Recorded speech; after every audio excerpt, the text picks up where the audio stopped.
ဒီဇလန်လေးကတော့ပရိသတ်တယောက်ပေးပို့လာတဲ့ဖြစ်ရမှန်ဇလန်လေးတစ်ခုပါမိတ်ဆွေတို့မိသားစုတွေကြုံခဲ့ရတဲ့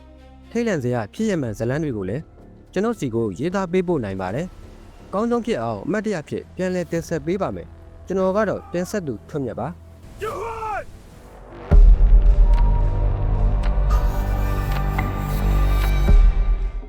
တဘာဝတရားရဲ့အလားတရားတွေနောက်မှာ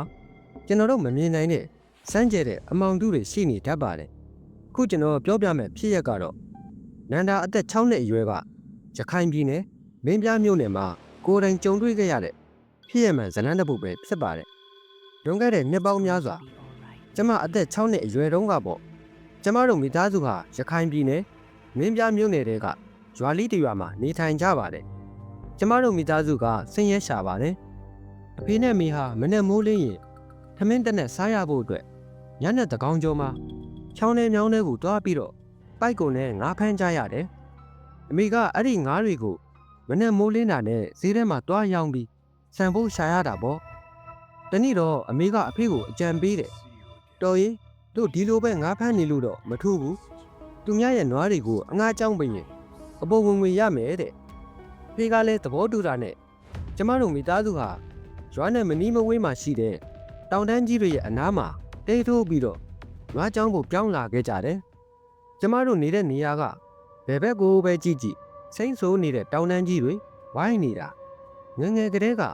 တောတောင်တွေကိုချစ်တဲ့ကျမအတွက်တော့အဲ့ဒီနေရာကကစားကွင်းကြီးလိုပါပဲဒါပေမဲ့အဲ့ဒီတောင်တန်းတွေရဲ့အမောင်တူထဲမှာ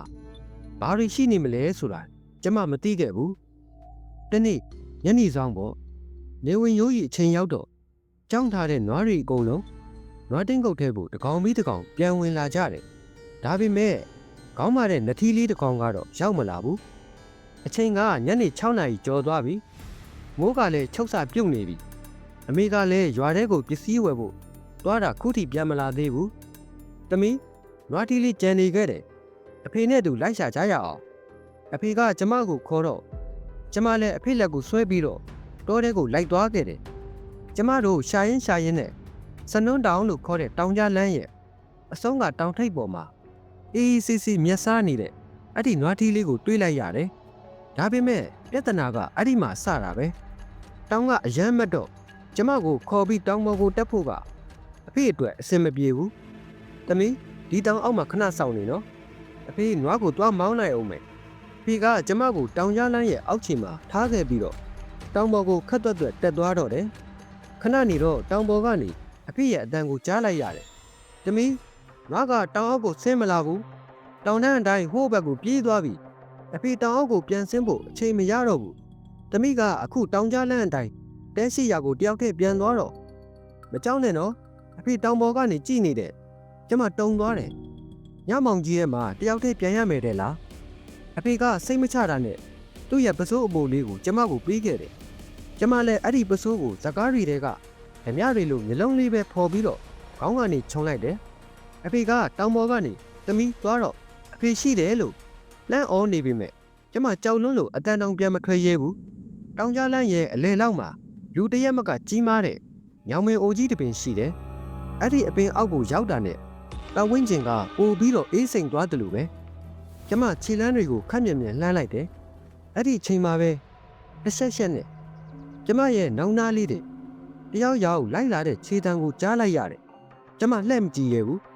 ဖွားတင်ပေးထားတဲ့ဣတိပိသောဘုံတော်၉ပါးကိုစိတ်ထဲကနေလဲအတန်ရွတ်နေမိတယ်ဒါပေမဲ့လည်းကြောက်လွန်းတော့ဘုံတော်တွေကလည်းမှားလိုက်မှန်လိုက်နေပေါ့အဲ့ဒီခြေတံကထူးဆန်းနေဗျတခါတလေကြရင်ကျမရဲ့ဖနှောင်းကိုတက်နှင်းပြီးတော့မတက်နီးကပ်လာလိုက်တခါတလေကြရင်ဝေးသွားလိုက်နဲ့ကျမဘလောက်ပဲခက်မြင်မြင်ရှောက်အဲ့ဒီခြေတံကကျမနောက်မှာကပ်ပါလာတော့မယ်တောင်ကြားလမ်းရဲ့ဖက်ပုံနာကိုရောက်လာတော့ခြေတံကပိုပြီးတော့ကျဲလာတယ်အရှိန်ကလည်းပိုမြန်လာတယ်ကျမအနာကိုတစုံတစ်ခုကကတ်လာပြီဆိုတာလိုသိနေတယ်ကျမလည်းကြောက်တဲ့စိတ်ကိုဘလို့မှထိမ့်မရတော့ပဲတန်ကိုអော်ပြီးတော့တဲရှိရာကိုပြေးပါတော့တယ်မေးရင်ဖေးရင်ကြကြပါဦးအဲ့ဒီချိန်မှာပဲကျမရဲ့နောက်ကျောင်းကိုအားပြင်းပြင်းနဲ့တွန်းထုတ်လိုက်တယ်လို့ခံစားလိုက်ရပြီးတော့အရှိန်နဲ့အရှိကိုမှောက်ခုံလဲကျသွားတယ်ဒါပေမဲ့ကျမခန္ဓာကိုယ်ကမြေကြီးပေါ်ကိုမကျသွားဘူးတဲစီကိုအပြေးလွှတ်လာနေတဲ့ အမေရဲ့ရင်ဝင်ထဲကိုအရှိန်နဲ့ဝင်သွားတာပါအမေကိုမြင်လိုက်ရတဲ့ခဏမှာပဲကျမဘာမှမသိတော့ပဲတတိလစ်သွားခဲ့တယ်နောက်တနေ့နေ့လယ်တနာရီလောက်မှာကျမနိုးလာတယ်ကျမရောက်နေတာကတဲမှမဟုတ်ပဲရွာကအဖွားအိမ်မှာအဖွားကကျမကိုရင်မန်းနေဖြန်းပေးရင်းနဲ့အဖြစ်အပျက်ကိုပြောပြတယ်မြေးလေးအဲ့ဒီညောင်ပင်မှာရှိတဲ့တဆေးကမြေးလေးနောက်ကိုလိုက်လာတာအဖေနဲ့မိကမြေးလေးအော်တန်ကြားလို့ပြေးလာတာမြန်လို့ပေါ့မဟုတ်ရင်သူတို့ခေါ်သွားမှာအမေကလည်းတုံတုံရင်ရင်နဲ့ပြန်ပြောပြတယ်အမေတို့သမီးစီပြေးလာတဲ့အချိန်မှာတော့တစ်ခုလုံးမှောင်နေတာပဲသမီးလေမတိုက်ဖက်နဲ့တစ်ပင်ကြီးတွေကတပင်နဲ့တပင်ရိုက်မိမတက်တုံခါနေတာအမေကလည်းရသမျှဖျားစာတွေအော်ရွတ်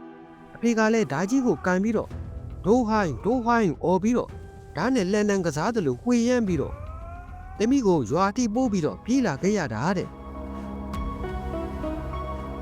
အဲ့ဒီနေ့ကစပြီးကျမကိုတော်တဲ့တောင်နဲ့ဘယ်တော့မှမခေါ်တော့ဘူးကျမကိုအဖွားနဲ့ပဲအိမ်မှာထားခဲ့ကြတယ်ကျမခုထိမှတ်မိနေသေးတာကအဲ့ဒီညကခံစားခဲ့ရတဲ့အေးစိတ်နေတဲ့ခြေတံကြီးနဲ့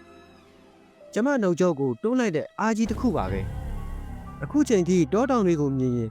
အဲ့ဒီနေ့ကအဖြစ်အပျက်ကိုသတိရပြီးတော့ကြက်သိန်းတွေထားနေမိသေးပါပဲ